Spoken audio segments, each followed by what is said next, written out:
Wife's secret friendship destroyed our marriage.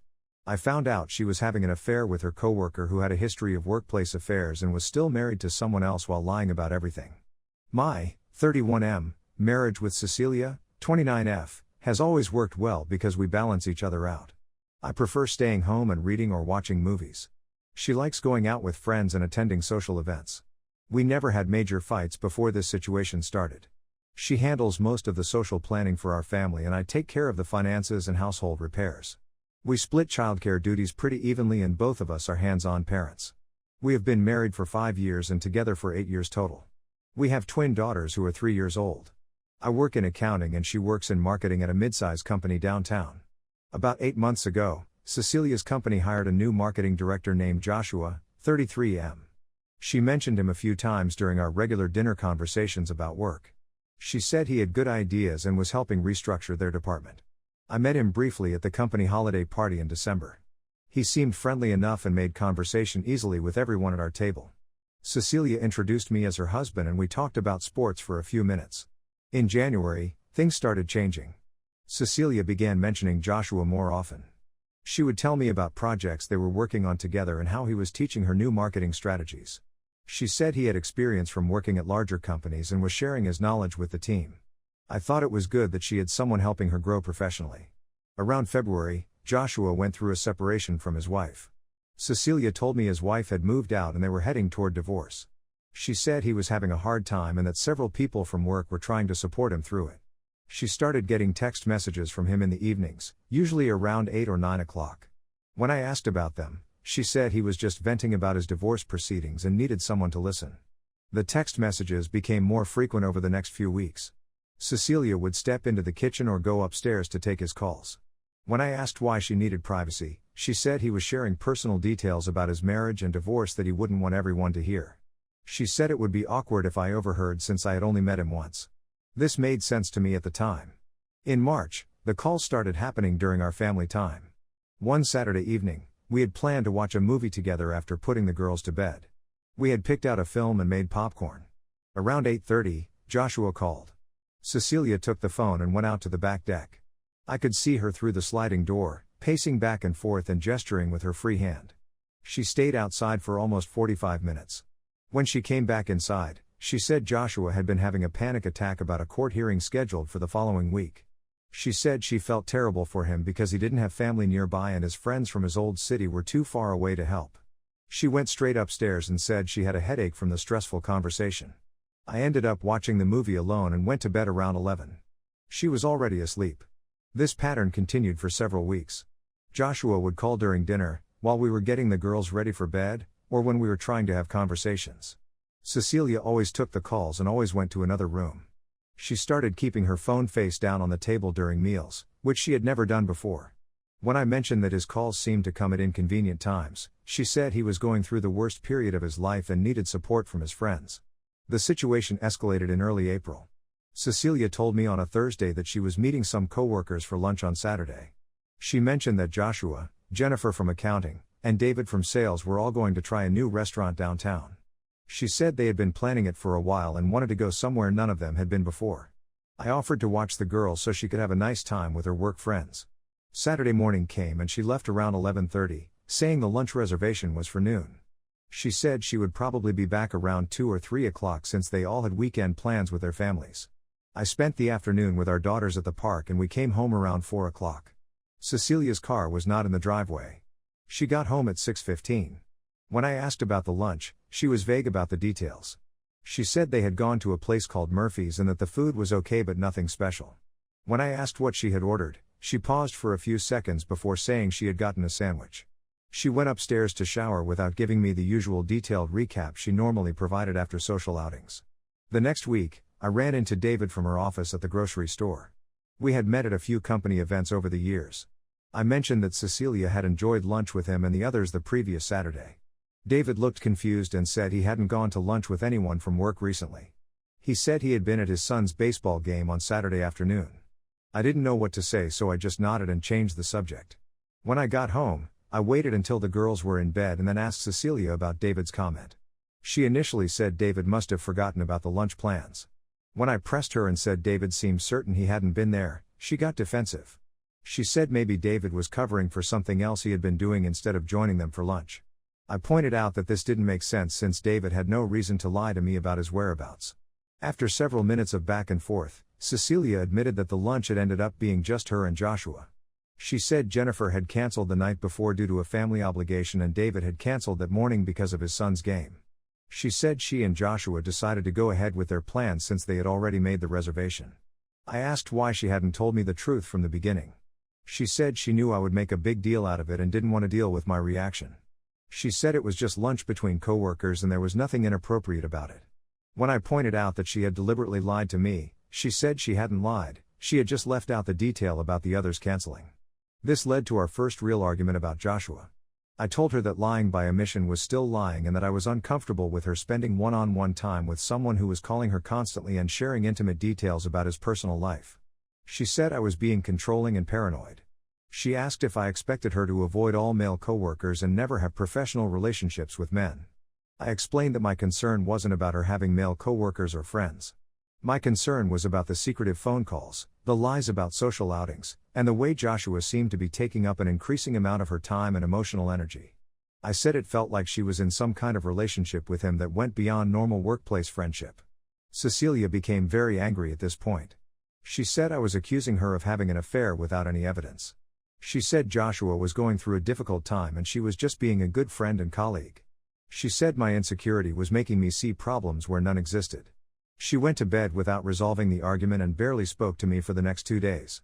The tension continued for about a week. We were polite to each other for the sake of the girls but didn't have any real conversations. Cecilia continued taking calls from Joshua but started going outside or to the basement to talk to him. I noticed she was also texting more frequently throughout the day, often while we were eating dinner or playing with the children. I started paying closer attention to her behavior and noticed several changes. She was spending more time getting ready in the mornings, trying on different outfits and redoing her makeup. She had bought new clothes and was wearing perfume more often. She seemed distracted during our conversations and would check her phone frequently. She was staying late at work more often, usually on days when she mentioned working on projects with Joshua. One evening in late April, while Cecilia was giving the girls their bath, her phone buzzed with a text message. The phone was sitting on the kitchen counter and the message preview showed on the lock screen. It was from Joshua and said something about looking forward to tomorrow. I didn't read the full message but it made me wonder what they had planned for the next day. The next morning, Cecilia mentioned that she had to work late because of a project deadline. She said she would probably be home around 8 or 9 o'clock. I asked what project she was working on and she gave a vague answer about updating marketing materials for a product launch. When I offered to bring her dinner since she would be working so late, she said the office was ordering food for everyone who was staying late. She came home at 9:30 that evening. When I asked how the project had gone, she said it was stressful but they had made good progress. She went straight upstairs to shower and change clothes. I noticed she put her work clothes directly into the hamper instead of hanging them up like she usually did. She also seemed to be checking her phone more than usual throughout the evening. Over the next few weeks, these late work nights became more frequent. Cecilia would tell me about urgent projects or important meetings that required her to stay late. Sometimes she would call around 6 o'clock to say she would be home late, giving me just enough time to figure out dinner and bedtime routines for the girls on my own. I started to resent having to handle everything alone while she was apparently working overtime on a regular basis. The breaking point came in early May. Cecilia's phone rang during breakfast on a Saturday morning. It was Joshua calling at 8 o'clock in the morning on a weekend. She took the call and went upstairs, leaving me to finish feeding the girls and clean up the kitchen. She stayed on the phone for over an hour. When she came back downstairs, she said Joshua needed her help with something work-related that couldn't wait until Monday. I had reached my limit with the situation. I told Cecilia that I needed to have a serious conversation about her relationship with Joshua. I said the constant phone calls, the lies about their lunch date, the secretive behavior, and the way he was interfering with our family time had become unacceptable. I said I felt like Joshua had become more important to her than our marriage and our children. Cecilia's response was to accuse me of being jealous and controlling. She said I was trying to isolate her from her coworkers and damage her professional relationships. She said my behavior was embarrassing and that she was ashamed to tell people at work that her husband was suspicious of her friendship with a colleague. She packed a bag and said she was going to stay at her sister's house for a few days to think about whether she wanted to continue being married to someone who didn't trust her. She left that afternoon while the girls were napping. I spent the rest of the weekend taking care of them alone and trying to figure out what had happened to my marriage.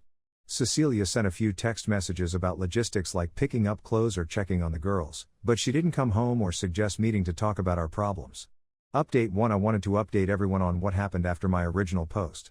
Thank you to everyone who responded with advice and support. The situation has gotten much worse and I need to share what I discovered. Cecilia stayed at her sister's house for 2 weeks after our argument. During that time, we only communicated through text messages about practical matters like the girls' schedules and who would pick them up from daycare. She came by the house twice to get clothes and other belongings but avoided having any real conversation with me. She was polite but distant, acting like I was a roommate rather than her husband. The girls kept asking when mommy was coming home. I told them she was helping their aunt with some projects and would be back soon. I didn't want to worry them or make them think their parents were having serious problems.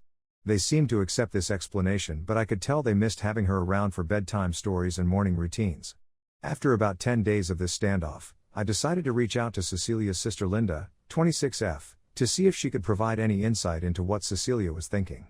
Linda and I had always gotten along well and she had been the maid of honor at our wedding. I called her on a Thursday evening after the girls were asleep. Linda was hesitant to talk at first but eventually opened up about what Cecilia had been telling her. She said Cecilia felt trapped in our marriage and had been unhappy for months before the situation with Joshua started. According to Linda, Cecilia felt like I was boring and predictable, and that our relationship had become more like a business partnership than a romance. She said Cecilia had been complaining that we never did anything exciting together and that I wasn't interested in trying new things or going new places. This was news to me. Cecilia had never expressed any of these concerns directly. I asked Linda why Cecilia hadn't talked to me about feeling unhappy in our marriage. Linda said Cecilia had tried to bring up the subject a few times but felt like I dismissed her concerns or changed the subject. She couldn't give me specific examples of when this had happened. Linda also told me that Cecilia had admitted to having feelings for Joshua. She said it wasn't a physical affair but that Cecilia felt emotionally connected to him in ways she didn't feel connected to me anymore. According to Linda, Joshua made Cecilia feel appreciated and interesting, and their conversations were exciting in a way that ours weren't. Linda said Cecilia was confused about what she wanted to do and was considering whether she wanted to try to fix our marriage or end it. This conversation with Linda was devastating. I had thought our marriage was solid and that Cecilia was generally happy with our life together. Learning that she had been unhappy for months and had developed feelings for another man made me question everything about our relationship.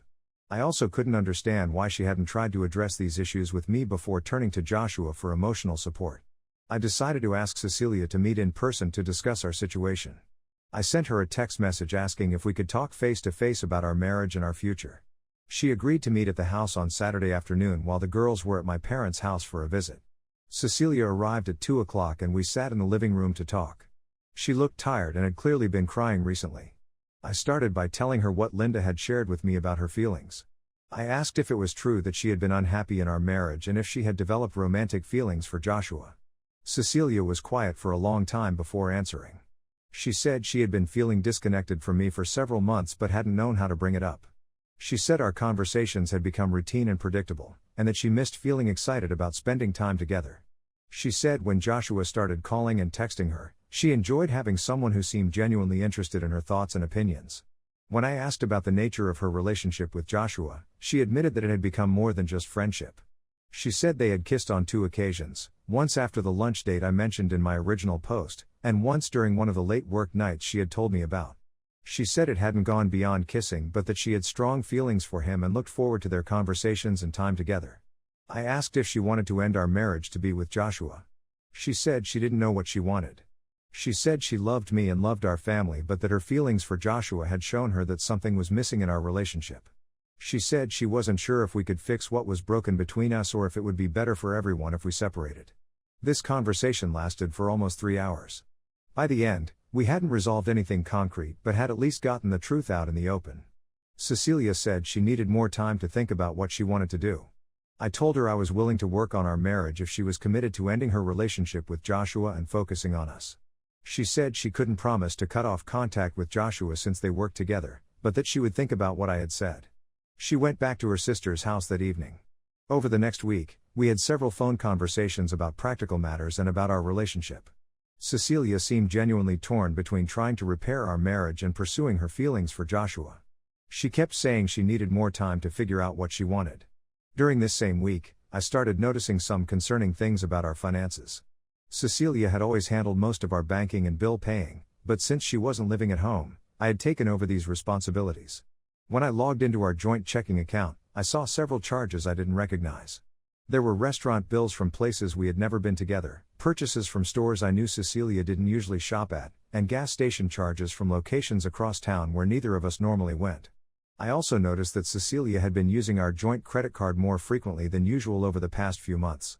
There were charges for new clothes, makeup, and even a hotel bill from a weekend in March when she had told me she was attending a work retreat. I called the hotel and confirmed that their company had not booked any rooms there for employee events. When I confronted Cecilia about these charges, she became defensive and angry. She said I was spying on her and that she had a right to spend money on herself. When I asked about the hotel charge specifically, she admitted that she and Joshua had spent a weekend together during what she had told me was a work retreat. She said they had driven to a nearby city to attend a marketing conference that she thought would be good for her professional development. I asked if they had shared a hotel room. She said they had gotten separate rooms but admitted they had spent most of the time together. When I pressed for more details, she said they had explored the city, eaten at nice restaurants, and attended some conference sessions together.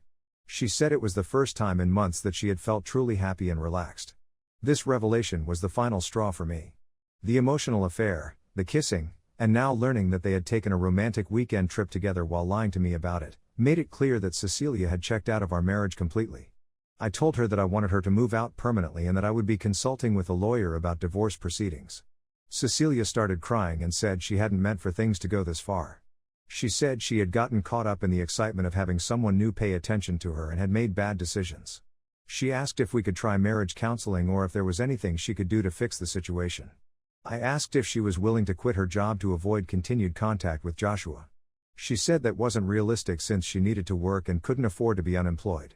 I asked if she was willing to transfer to a different department or ask for Joshua to be moved to a different role.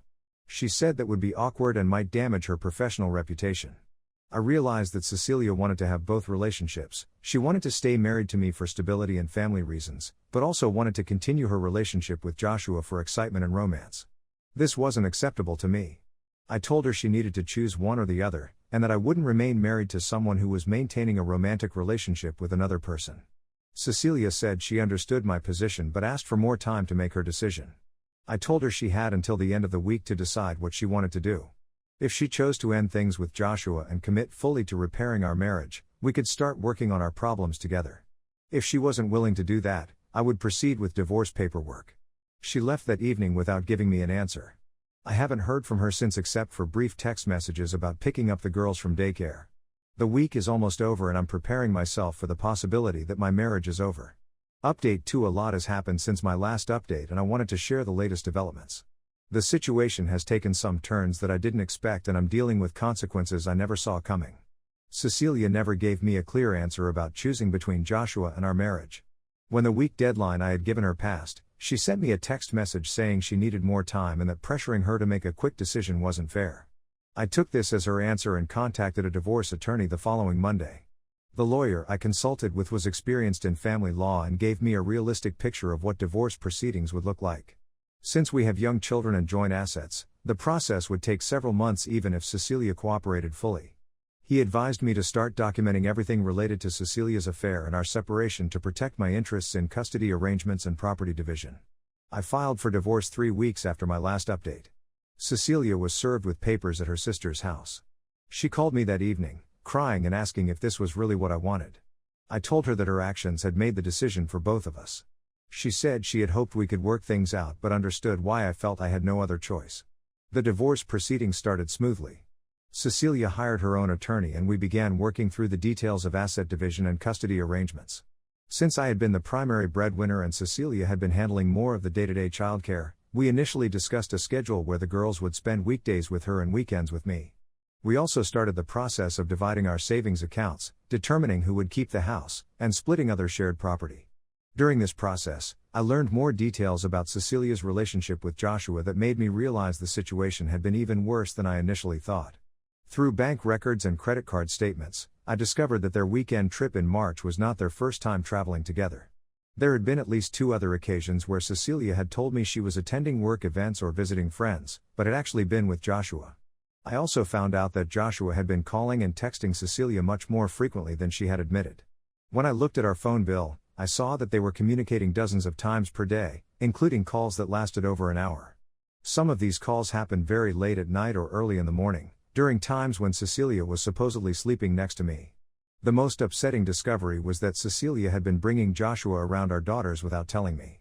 I found photos on her social media accounts that showed Joshua at places like the zoo and children's museums with Cecilia and the girls. In these photos, the girls seemed comfortable with him and were holding his hands or sitting on his lap. The photos were dated from several weeks before our separation, meaning Cecilia had been introducing our children to her affair partner while we were still living together. When I confronted Cecilia about these photos, she said she hadn't thought it was a big deal since the girls liked Joshua and he was good with children. She said they had run into each other at public places and decided to spend time together rather than cutting the outing short. When I pointed out that this couldn't be a coincidence since these were multiple occasions at different locations, she admitted that they had planned some of these family outings together. This revelation changed my approach to the custody arrangements. I asked my lawyer to request supervised visitation for Cecilia until we could establish that she wouldn't be exposing our daughters to her relationship with Joshua during her parenting time.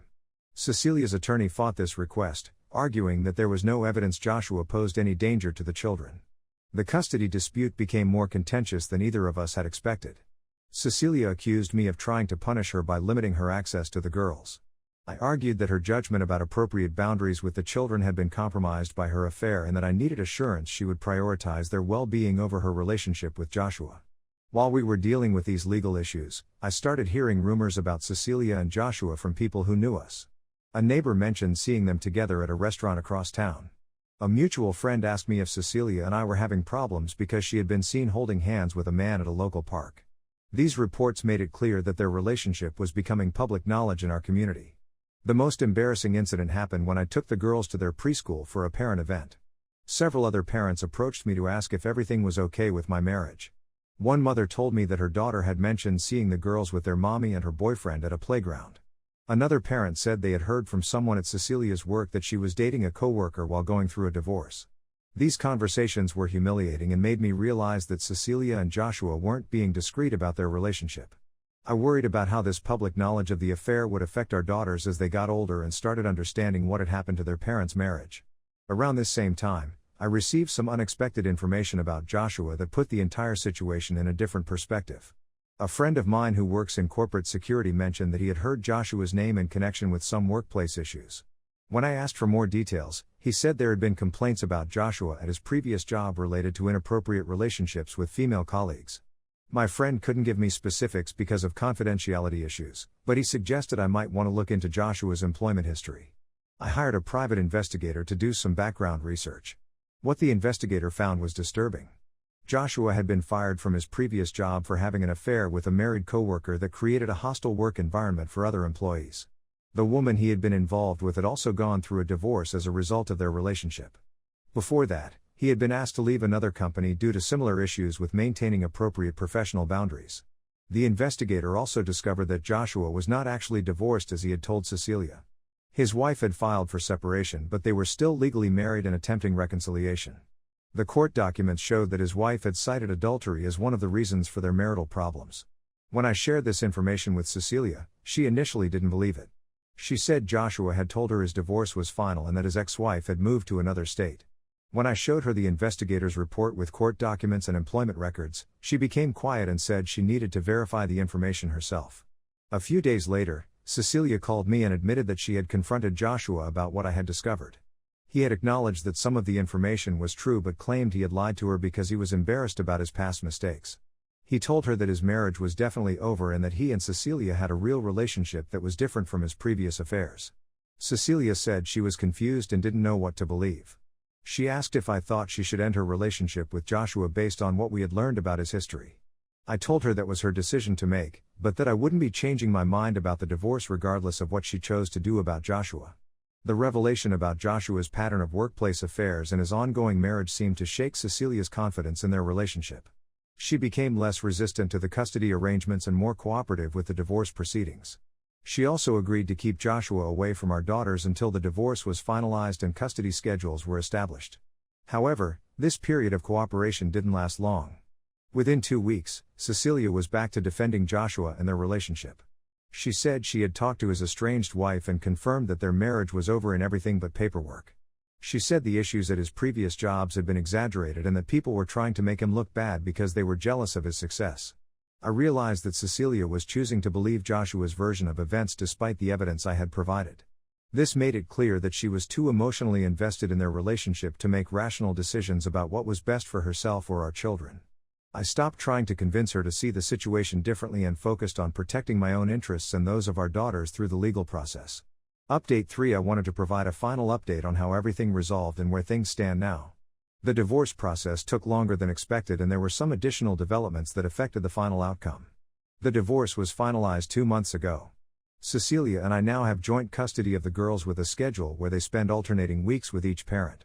I kept the house and took on the mortgage payments, while Cecilia received a larger portion of our retirement savings to balance out the property division. We're both responsible for covering our own legal fees, which ended up being substantial due to the custody disputes. The custody arrangement required us to attend co-parenting classes and establish clear guidelines about introducing new romantic partners to the children. Cecilia agreed not to have Joshua around the girls until they had been in a relationship for at least 6 months and I had the opportunity to meet him in a neutral setting. Similar rules applied to any future relationships I might have. Cecilia initially seemed committed to following these guidelines, but problems started within the first month after the divorce was final. The girls came home from their week with Cecilia talking about Uncle Joshua and activities they had done with him. When I asked Cecilia about this, she said she had misunderstood the agreement and thought the 6-month waiting period started from when they first began dating, not from when the divorce was finalized. I had to involve our attorneys to clarify the custody agreement terms. This led to another round of negotiations and legal fees. Cecilia eventually agreed to keep Joshua away from the girls for the required waiting period, but the incident made it clear that co-parenting with her was going to be challenging. Around this same time, I started hearing more concerning reports about Joshua from people who knew both of us. A former coworker of Cecilia's reached out to tell me that Joshua had been bragging at work about his relationship with Cecilia and making inappropriate comments about our divorce. He had apparently told people that Cecilia was much happier with him than she had been in her marriage and that our daughters preferred spending time with him over me. This same coworker mentioned that there were ongoing issues at their workplace related to Joshua's behavior. Several female employees had complained to Human Resources about his conduct, and there were rumors that he might be facing disciplinary action. The coworker thought I should know in case it affected Cecilia or the girls in some way. I decided not to share this information with Cecilia since our interactions were already tense and I didn't want to create more conflict. However, the situation resolved itself when Cecilia called me a few weeks later to say that Joshua had been fired from his job. She said the company had made budget cuts and eliminated his position, but based on what I had heard from her coworker, I suspected the real reason was related to his inappropriate workplace behavior. Joshua being unemployed created financial stress for Cecilia since she had been counting on his income to help with her new apartment and living expenses. She asked if I would consider reducing the child support payments I was making since she was now supporting Joshua while he looked for a new job. I declined this request since our support arrangement was based on our respective incomes and custody schedules, not on her choice to financially support her boyfriend. The unemployment situation also seemed to create tension in Cecilia and Joshua's relationship. The girls started coming home with stories about arguments they had overheard and times when mommy seemed upset or stressed. I documented these reports in case I needed to request changes to the custody arrangement, but I hoped the situation would stabilize without court intervention. About 3 months after the divorce was final, Cecilia called me late one evening, crying and asking if we could meet to talk. She said she had made a huge mistake and wanted to know if there was any possibility of us getting back together. She said her relationship with Joshua wasn't what she had thought it would be and that she missed our family and our life together. I agreed to meet with her the next day, primarily because I was curious about what had changed her perspective. We met at a coffee shop near our house while the girls were at preschool. Cecilia looked exhausted and had clearly been crying recently. She told me that Joshua had been pressuring her to get married quickly and have children with him. She said he had also been critical of her parenting decisions and had made comments about how she should handle her relationship with me and the custody schedule. Cecilia said she had started to see Joshua differently after they moved in together. She said he was controlling and jealous, and that he didn't like her spending time with friends or family members who disapproved of their relationship. She said he had also been angry about the child support arrangement and had suggested that she should ask for more money from me or try to get primary custody of the girls. Most concerning was Cecilia's report that Joshua had lost his temper with the girls on several occasions. She said he had yelled at them for making noise while he was watching television and had criticized their behavior in ways that made them cry. She said she was starting to worry about his influence on them and whether he was a good person to have in their lives. I listened to everything Cecilia told me but made it clear that I wasn't interested in reconciling our marriage. Too much had happened for us to go back to being husband and wife. I told her that if she was having problems with Joshua, she needed to make decisions about that relationship based on what was best for her and the girls, not based on hoping to repair what we had lost. Cecilia seemed disappointed but not surprised by my response. She asked if we could at least be better friends and co-parents, and whether I would be supportive if she decided to end her relationship with Joshua. I told her that I wanted us to have a positive co-parenting relationship for the sake of our daughters, and that her romantic decisions were her own to make. 2 weeks after that conversation, Cecilia broke up with Joshua. She called to let me know so that I wouldn't be surprised when the girls mentioned that he wasn't around anymore. She said the relationship had become unhealthy and that she needed to focus on rebuilding her life and being a better mother. The girls seemed relieved that Joshua was no longer part of their routine. They had never seemed completely comfortable with him, and they appeared happier during their weeks with Cecilia after he was out of the picture.